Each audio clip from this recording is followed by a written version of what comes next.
12.06 lakh crores was the outstanding agricultural loan.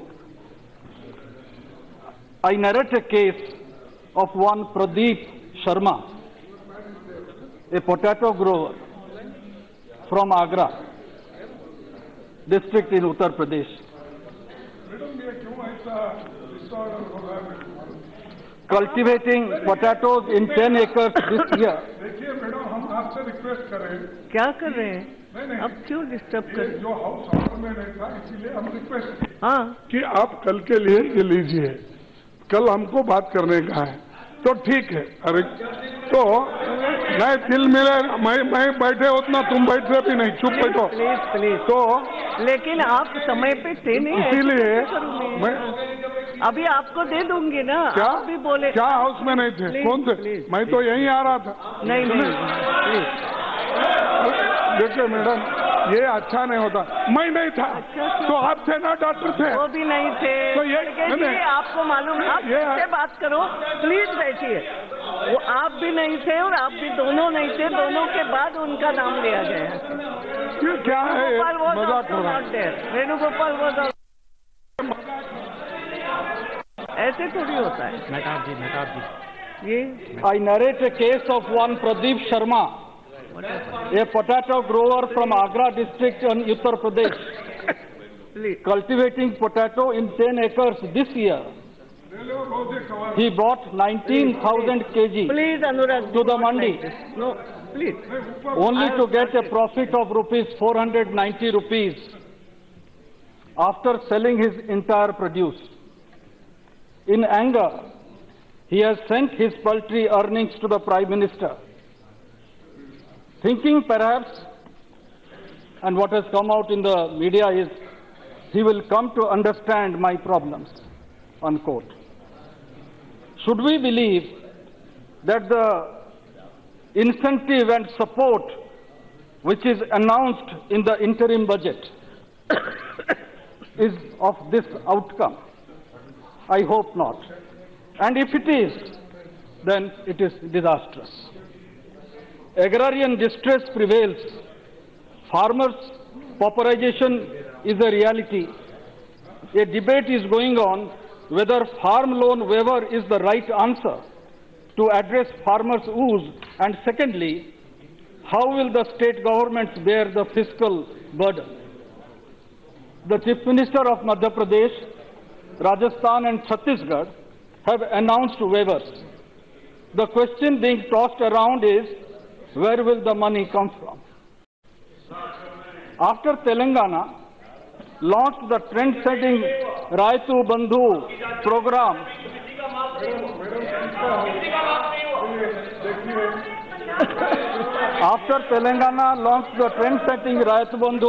providing fixed amount of rupees 8,000 per acre. क्या?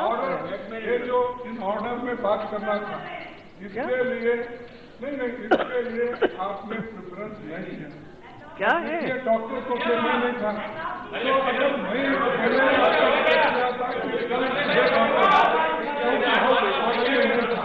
बात नहीं करना चाहता था तो मैं कहाँ मना कर रही हूँ?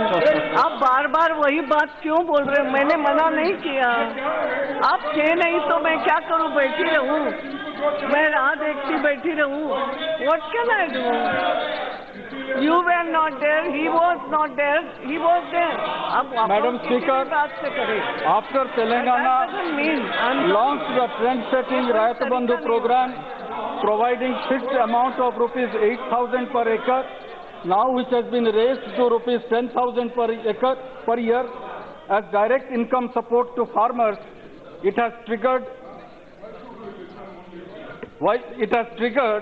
a chain reaction among states to announce similar or improved version of financial aid. Karnataka has come up with a similar package to provide rupees 5,000 per acre to dryland farmers. Odisha has launched an economic package.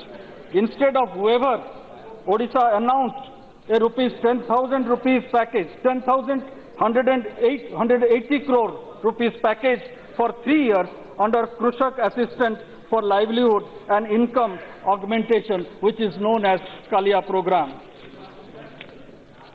For land-owning farmers, tenant farmers, as well as landless laborers and sharecroppers.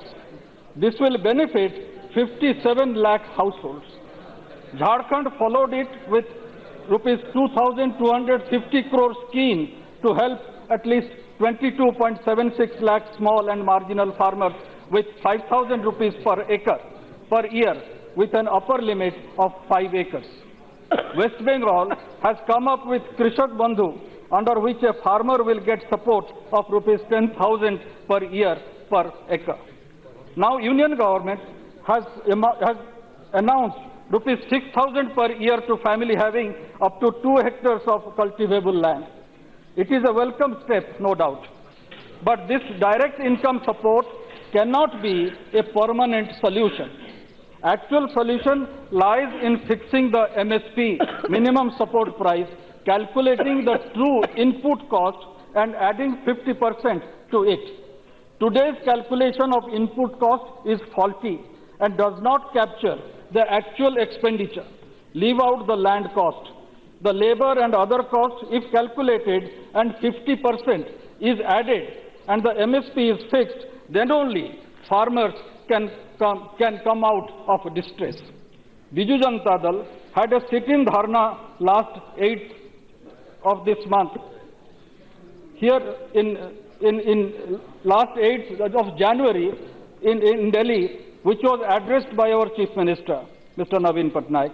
Unanimously, Odisha Assembly, cutting across party line, which has Congress and also BJP and also some left members, unanimously resolved, had passed a resolution to enhance the MSP of the paddy to rupees 2,730 rupees per quintal. That is the calculation which our government has done. None from the union government has disputed that calculation. This is a calculation of actual input cost plus 50% of 1 quintal of paddy. That evening, we met the Honorable President in Rashtrapati Bhavan. We expected that something fruitful will happen. What we have got now is an incentive of rupees 6,000 rupees per year per family who own up to 2 hectares of land. I regret to mention that there is no mention of revisiting the determination of MSP. Until that is done, there would be no freedom from the vicious clutches of urban consumers and the bureaucracy who have exploited the agriculturists. Madam, my second point refers to Para 76. There is a mention of Sardar Patel, who amalgamated princely states and brought political integration of the country. But the task of economic integration is still incomplete. That is what is mentioned in that paragraph. Disparities remain. Spatial inequality disrupts the policy consensus. It complicates center-state relations. It reduces income and occupational mobility. It generates chronic poverty. This government, especially Prime Minister Modi, located the problem along an east-west axis. 71 years after independence, the problem of how to address the country's vast economic disparities still remain. Poverty and affluence in India are strongly distributed along caste vectors, scheduled caste and scheduled tribe, and the mostly poorly served by the Indian states and uniquely vulnerable to chronic poverty. It does not come as a surprise that Gujarat and Maharashtra have low concentration of scheduled caste and scheduled tribe populations, while eastern UP, the eastern coastal states like Odisha, have high concentration, which have 90% support, which need 90% support in education and other centrally sponsored schemes. That is the reason why we have been demanding that special category status should be provided to Odisha and to some other eastern states who have been ventilating that demand. Third point which I would like to mention here briefly, I would touch upon two most touted schemes of this government. which has been mentioned by Honorable President in his address. They are Ujjwala and Ayushman Bharat. Ujjwala provides free cooking gas connections to poor families. Government claims that 80% of the beneficiaries have been refilling cylinders, with average per capita consumption being 3.2 cylinders, 3.28 cylinders. Cooking gas was introduced in this country in 1955. In President's address, it is mentioned that there were 12 crore gas connections in 2014. Another 13 crore families have been provided with gas connections. 48% beneficiaries are scheduled caste and scheduled tribe. Now, state-run fuel retailers have introduced, and this is the catch, has introduced 5 kg refill options to make purchases affordable. Public sector undertakings have deferred loan recovery up to 6 refills. This intuitiveness, imaginative action, needs to be appreciated. This bright side is India. The bright side is India, which is now the biggest emitter of greenhouse gases, have sent a message to the world that we are for clean energy, and it has added to our credentials in the global forum.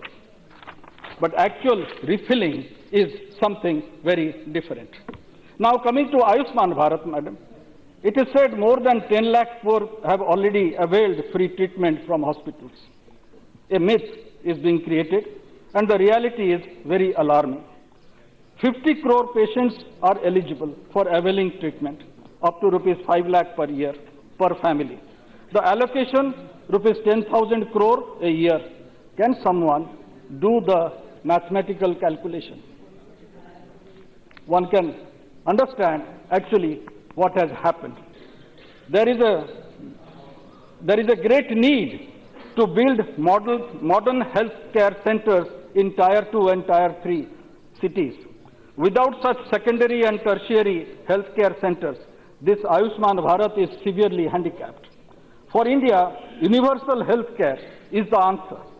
National Sample Survey records as many as 24% of rural households and 18% of urban households fall into the debt trap on account of medical expenses.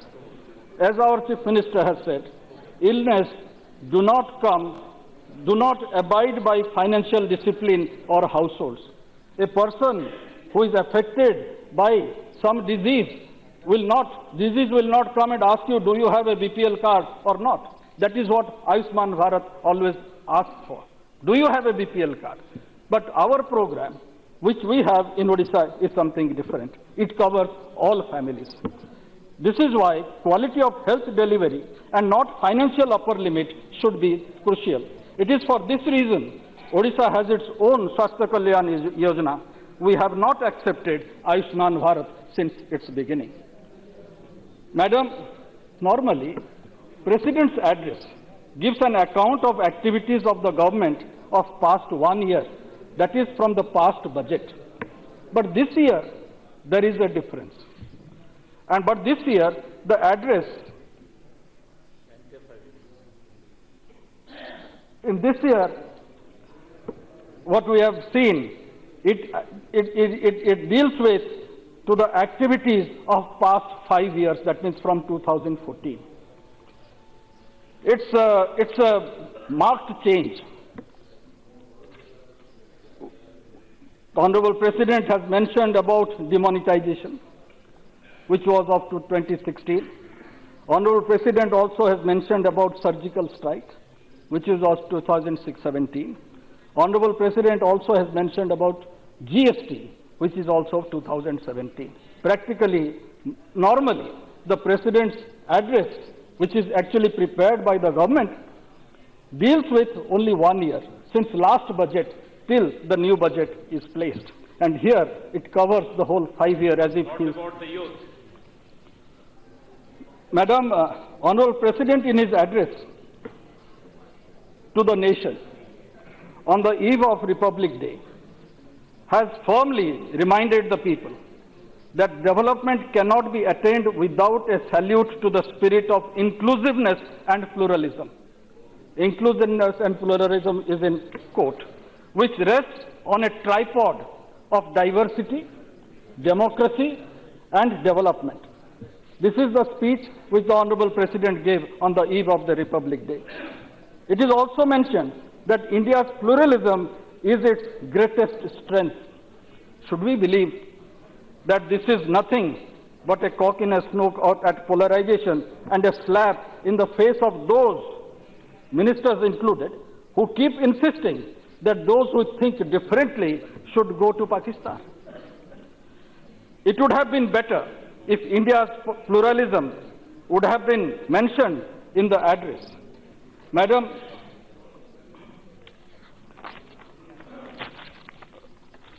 the last point which I would like to mention here is a little bit lengthy because it deals with the emotion of our country.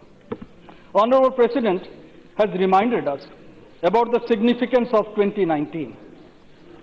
It is the 150th anniversary of the birth of Mahatma Gandhi. 550th anniversary of Babaji, Guru Nanak Dev Ji.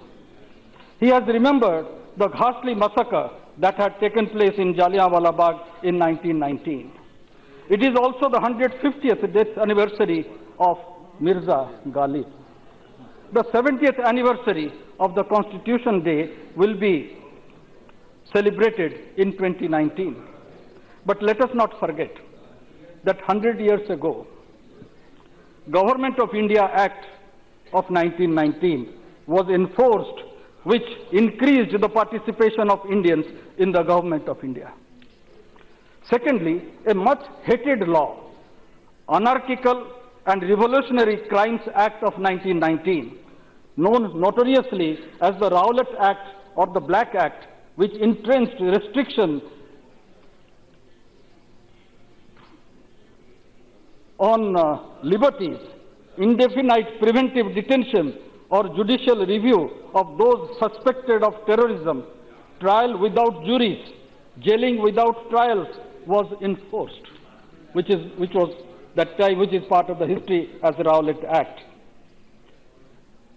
Thirdly, a national trauma that arose from the vortex of protest against the Rowlatt Act, the massacre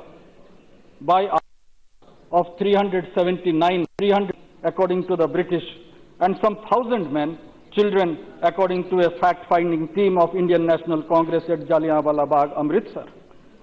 Mahatma Gandhi was a member of that fact-finding team. Terrorism is wrong. Gandhi and other leaders said violence is evil.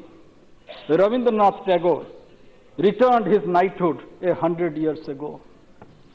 But we should not forget scores of other sirs, Rai Bahadur, Raj Bahadur, did not return their title. This is the centenary that brought India some hope, as well as huge despair, and hauntingly mass death. It is the centenary of heroic courage and sacrifice. It is also the centenary of the nest. 100 years ago, foundation of Vishwabharati was laid on 18th December 1918, and the classes began in July 1919. This is the centenary that brought us of Vishwabharati. I don't know. We didn't find this mentioned in the address of Honorable President. It is also the 50th anniversary of riots in Gujarat. 50th anniversary. Riots in Gujarat of 1969. Frontier Gandhi visited India that year because we were celebrating the centenary year of Mahatma Gandhi's birth anniversary. Frontier Gandhi visited India that year at the age of 80. He fasted for 3 days, being the guest of Government of India, for communal peace and harmony. Madam, in his acceptance speech, while receiving the Jawaharlal Nehru Award for International Understanding, he repeated to the audience what a Muslim girl in Ahmedabad had told him. Muslims were being, and I quote, Muslims were being asked by Hindu communalists to leave the country or live like untouchables, unquote. And in the address to a joint session of Parliament, he was brutal in his assessment. He said, and I quote, "You are forgetting Gandhi the way you forgot the Buddha," unquote. Does it reverberate in our mind when you are celebrating the 150th anniversary of Mahatma Gandhi's birth? When you are celebrating 100th year of many other instances about which I have said? And how true these lines actually reverberate today in our ears. 35 is not a particularly memorable number, but this year is the 35th anniversary of an Indian going out to space. In 1984, in the month of April, Squadron Leader Rakesh Sharma went round the Earth on Salyut 7, along with 5 men from USSR. When India's Prime Minister Indira Gandhi asked Squadron Leader Rakesh Sharma, "ऊपर से आपको भारत कैसा दिखता है?" Slightly startled by the question, but collecting himself, in a moment he said, "सारे जहां से अच्छा." This immortal half line from Iqbal's song reverberated through the airwaves throughout this country. That time television was not there, but we are very close to the radio that was there in our houses. And how proud we all became that evening when these things were aired. Subsequently, in film halls, when that visuals was shown in the newsreel, we felt very thrilled. That immortal half line from Iqbal song reverberated through the airwaves into millions of homes. The nation heard and saw him. A sense of India's greatness stirred with it. This is the 35th anniversary of that busy movement. This is the 35th anniversary of Operation Blue Star also, leading to brutal assassination of Indira Gandhi, followed by the killing of another between 8,000 and 17,000 Sikh Indians at the hands of fellow Indians. Let us not forget that massacre. Large number of India reached out to the victims, sheltered them, brought them to their house, provided them all succor. But much larger number did not do any such thing. They stayed put, watching with glazed eyes. When we are in 2019, can we ask ourselves a question? Will India in 2019 look sare jahan se acha? It will, or will it be a blend of pleasure and pain, glory and shame? And before I conclude, Madam, I would like to mention here, 70 years ago this year, speaking in the Constituent Assembly, B.R. Ambedkar had said, and I quote, "It is quite possible in a country like India, where democracy from its long disuse must be regarded as something quite new, there is danger of democracy giving place to dictatorship. If there is landslide, the danger of the second possibility become actuality is much greater." This he had said 70 years ago, and how true it is today. Why should we be so alert to the danger that he pointed out? Not because an opportunity has come for effecting a change of government, which we'll be doing in another 2 to 3 months' time, but because far-reaching, liberating changes are needed in the country. Changing a government from one to another will not actually help this country to a greater effect if we do not understand what liberation is. What are these liberating changes that is needed? There are three, but I will only quote one. The first is the liberation of our public life from fear. Fear can paralyze dissent, immobilize free speech, free association. It is not just an insecure state, but is very uncomfortable with freedom. In the 8th decade of our independence, India ought to be afraid of nothing save its conscience. Thank you, Madam.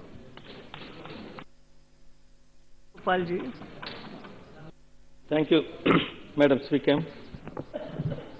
Madam Speaker, I rise to participate in the discussion regarding motion of thanks on the address which the Honourable President delivered to the Members of Parliament on both the houses on 31st January this year. Madam, at the very outset, I would like to state the address is dull, lackluster and monotonous. On the one hand, it was on expected lines because in an election here, when the entire country is going to face the people in the next few months, it was but natural that the government would only want achievements during its entire tenure. So, I was not surprised when the President listed out what the government tried to achieve during this tenure. To begin with, I would like to thank the Honourable Prime Minister for having laid the foundation stone for establishing a new AIMS in Madurai last week.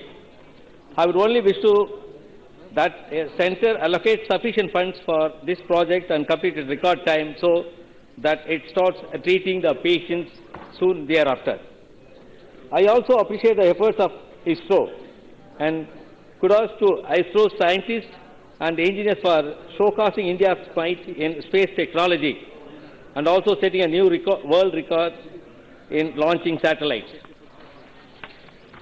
Having said this, now it is my duty to point out that the shortcomings in his address and the issues which he did not find a mention in his address. Honourable Deputy Speaker, sir, the President in para 26 mentioned about the eliminating unmanned level crossings. Here, I would like to point out that in my parliamentary constituency, we have Avadi railway station, where the level crossing had been closed for about more than 10 years. So, but there is no subway. Avadi is the place where several central government industries are situated, like heavy vehicle factories, CBRD, ordnance factory, engine factory, clothing factory, CRF training center, Air Force center, etc., for which people from one side of the track have to necessarily go to the other side. In the absence of a subway, people have to take a circuitous route longer 4 to 5 kilometers. I made several requests to the government, but so far nothing has been done. I request the Railway Minister once again to see that the subway is constructed early for the benefit of the people of my constituency. The next para mentions about the natural calamities with a special reference to the cyclonic storms in southern states and the prominence of centre in existing relief and rehabilitation. I would like to mention that 13 coastal and non-coastal districts in Tamil Nadu had been devastated by Cyclone Gaja during the November 2018. The Chief Minister of Tamil Nadu wide his letters to the Honourable Prime Minister sought urgent sanction of rupees 2,658 crore from NDRF for providing temporary restoration and relief, but the centre had sanctioned only a few hundred crores.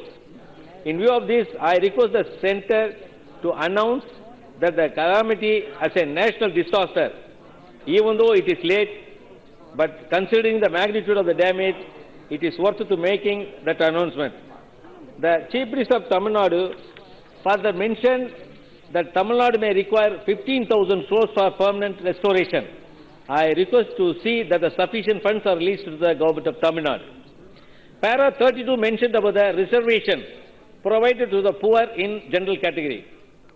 While I am not opposing this measure of the government for giving social justice and equal opportunity, I would request the government to see that 69% reservation, which is already existing in Tamil Nadu, is given constitutional status. In para 38 of his address, mentions about education. On education front, I would like to point out the Centre has revised guidelines for the post-matric scholarship scheme. Since April 2018, and several students belonging to the SC and ST communities had been severely affected. I would like to proudly say that Tamil Nadu has the highest enrollment ratio in higher education in the country of more than 45% solely because of the scholarship provided to them. Government of Tamil Nadu is effectively implementing centrally sponsored schemes for the welfare of the scheduled castes and scheduled tribes, and due to the committed liability, the finance of the government had been put to a lot of stress. The state is yet to receive an amount of rupees 985.8 crores as arrears available from the government of India. I request the centre to immediately release its central assistance to Tamil Nadu. In the case of Sarva Shiksha Abhiyan, an amount of 2,109.08 crore. In the case of Rashtriya Madhyamik Shiksha Abhiyan, rupees 1,902.22 crore. In the case of right of children to free and compulsory education, rupees 210.36 crore are pending from the Ministry of HRD. I like to inform the House that the government of Tamil Nadu has started pre-KG classes in all the government schools all across the state. So, if these pending amounts are disbursed, it would benefit the poor and the privileged sections of the society. In para 66, the Honorable President mentions about corruption and black money. In the interior budget also, Finance Minister mentioned about the quantum of money that had been recovered due to efforts taken against the black money and corruption. But the government earlier stated that the names of black money holders in foreign banks would... May I know when government has got those names, and when will the citizen know who are those people who are holding black money abroad? The President proudly remarked about the GST regime in para 76. In the case of GST compensation also, the government of Tamil Nadu is yet to receive a total arrears of rupees 1,760.53 crore from the centre. That is, rupees 455.16 crore pertaining to 2017-18 and rupees 1,305.37 crore from 2018-19. I request the Finance Minister to kindly look into this and release the settled GST compensation arrears to Tamil Nadu immediately, which is commitment under the GST Act. Moreover, there is an unsettled idea to Tamil Nadu. The tune is 5,454 crore. Tamil Nadu has received only rupees 4,097.5 crore so far. I request the centre to settle the balance amount as yearly. I may also point out the performance grant of rupees 560.15 crore for 2017-18 and basic grant of rupees 3,216.06 crore for 2018-19 to local bodies in Tamil Nadu are pending. The Ministry of Housing and Urban Affairs has already recommended to the Ministry of Finance, Government of India. I request the Minister of Finance to immediately release the pending grants. While dealing with the cooperative federalism in para 96, it is stated that 10% additional share in taxes as per the Finance Commission recommendation has been given. But in real terms, the combined effect of Tamil Nadu's overall share in central taxes has increased only marginally from 1.59% to 1.69%. The 14th Finance Commission had adopted an unfair and unscientific formula which singled out a welfare state, Tamil Nadu. We feel that Tamil Nadu has been penalized for the state's achievement in economic development and population. Honorable Deputy Speaker, in terms of reference to the 15th Finance Commission is also split and may penalize the best performing state, Tamil Nadu. The concept of cooperative federalism, I mentioned in one of my earlier speeches in the August House, The center is like mother, and all the states are like her children. A mother will not discriminate against any of her children. But contrary to this basic principle, the center is showing stepmotherly treatment to some states. Without any motive, I would like to mention in this House that the union territory of DU Daman has been given rupees 1,400 crore worth of projects launched on 19th January this year. A medical college campus is being built at cost of rupees 200 crore to be completed in 2 years. Not just this. In February 2018, the center launched developmental schemes like water treatment plant, gas pipeline, electrical substation, etc., worth rupees 1,000 crore for DU Daman. All this is only for the population of 2.5 lakhs. I would like to reiterate that I am not against any development of our country, any state of our country, but the center should not discriminate against any state, and without bias, it should sanction or release more funds for performing states. Indian economy had been dealt with great detail by the Honorable President. The latest World Bank report has said that the Indian economy has become world's 6th biggest economy, pushing France to the 7th position. It is stated that the new calculations were arrived at on the basis of performance of Indian economy during 2017. Be that as it may, what is the real position of Indian economy? Who are contributing to India's growth GDP in real terms? India's GDP depends mainly on 5 to 6 states, which contribute in a major way. The major contributors to the national GDP are the following states. Maharashtra is leading with 14.09% of share to the GDP, followed by UP with 8.23%, then followed by Tamil Nadu with 8.15%, and further followed by Gujarat with 7.3%, West Bengal with 6.7%, Karnataka with 5.56%. All other states are very meager contributors. That being so, what is it? What we are getting in return? It is partly, and we are gasping for breath in terms of our share of money from the center. I am pained to point out the President did not mention anything about the interstate water disputes and how the center is going to resolve them for mutual benefit.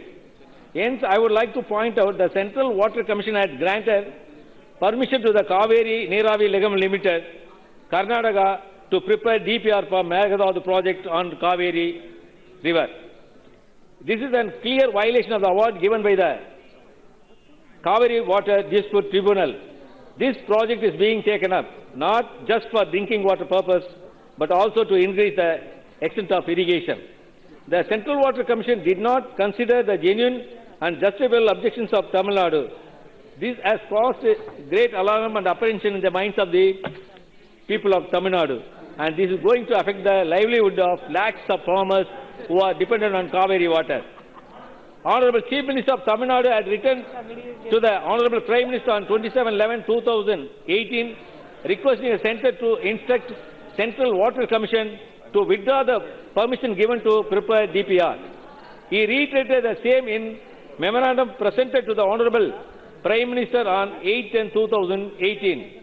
The Tamil Nadu Legislative Assembly also passed a unanimous resolution during its special sitting on 6/12/2018 in this regard and sent to the Centre for the consideration.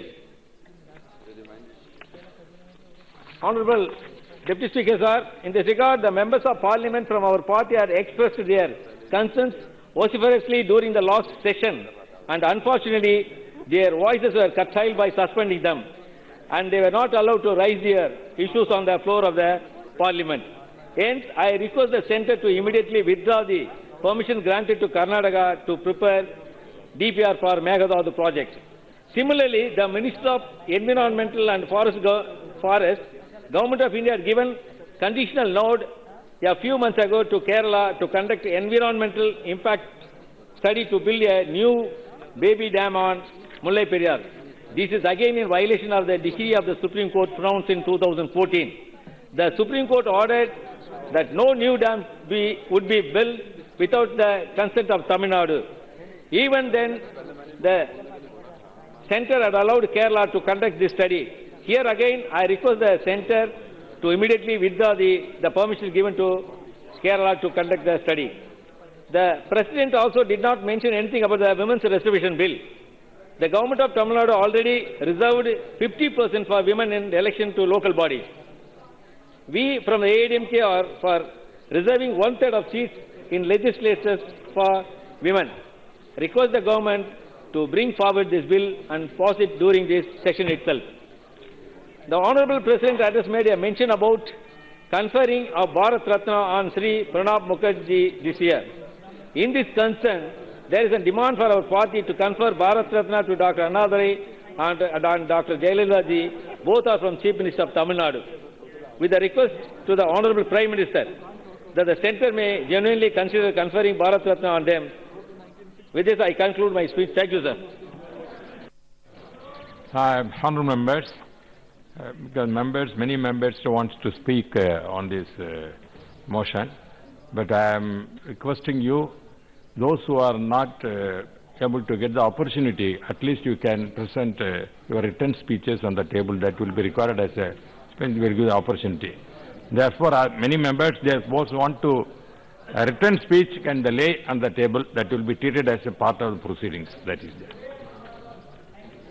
Now, Madhukur Kukle.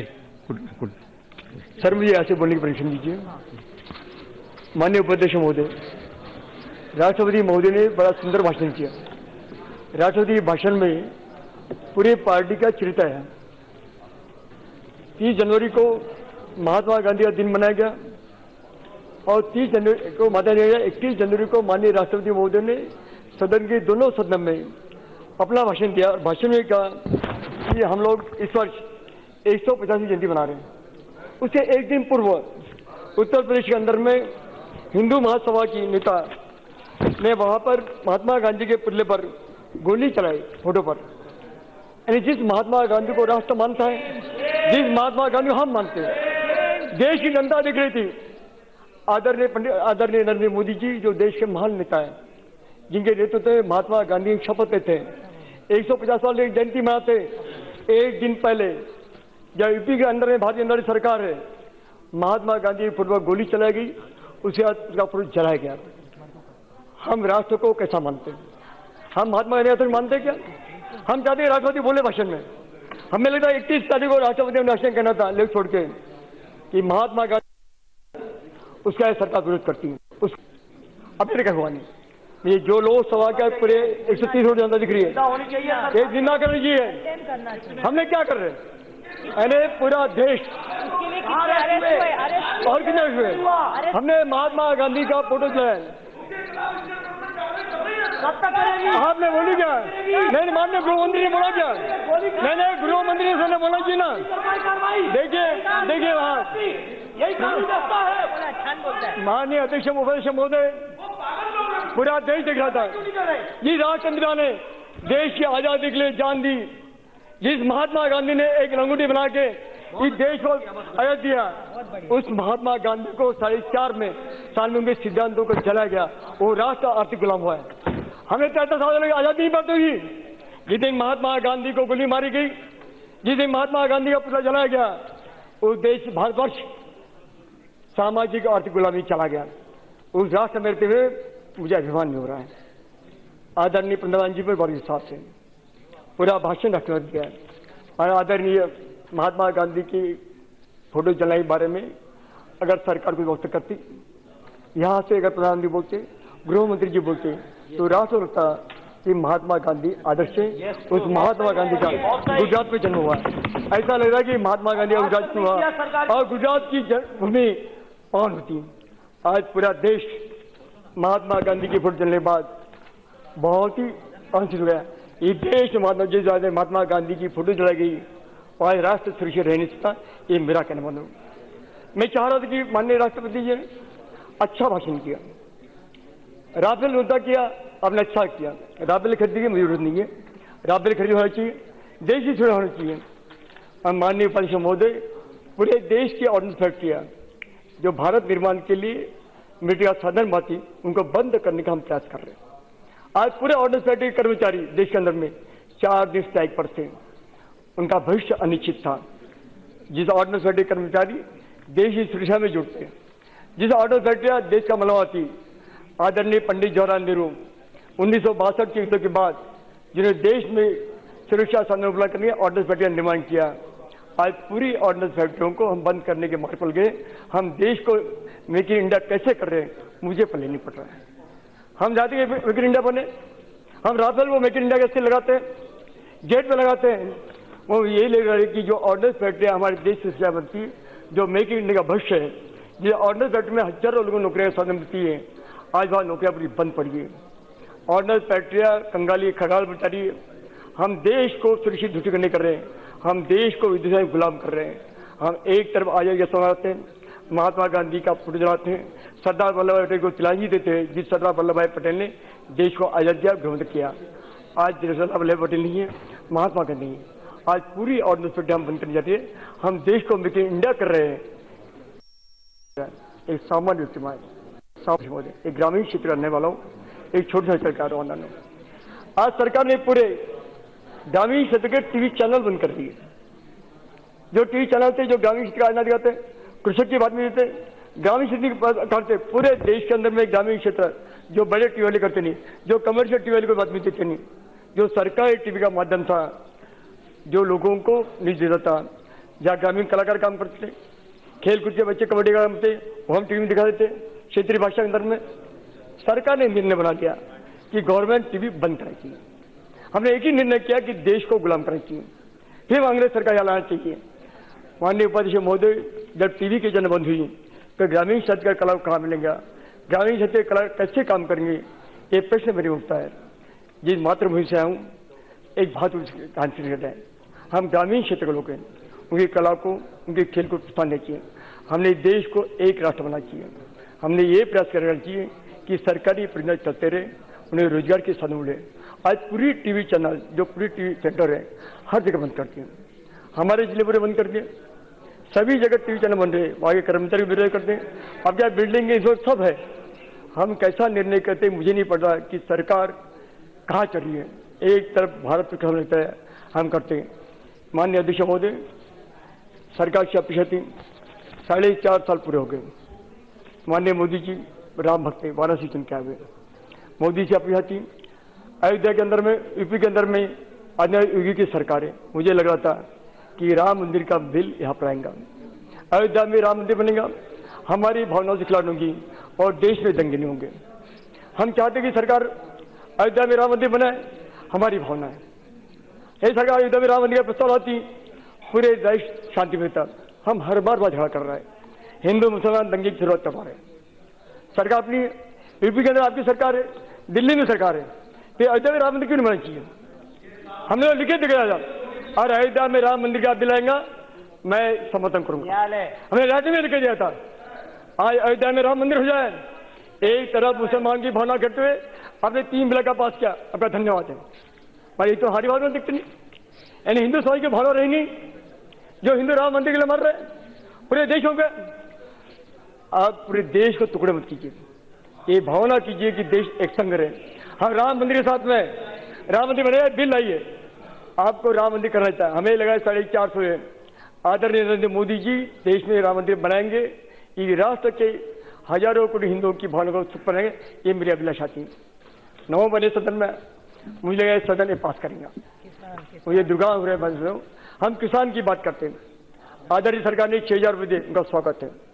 हमें कहो ले 6000 रुपये दे, अच्छी बात की। मैं नरेंद्र मोदी का धन्यवाद देता हूँ।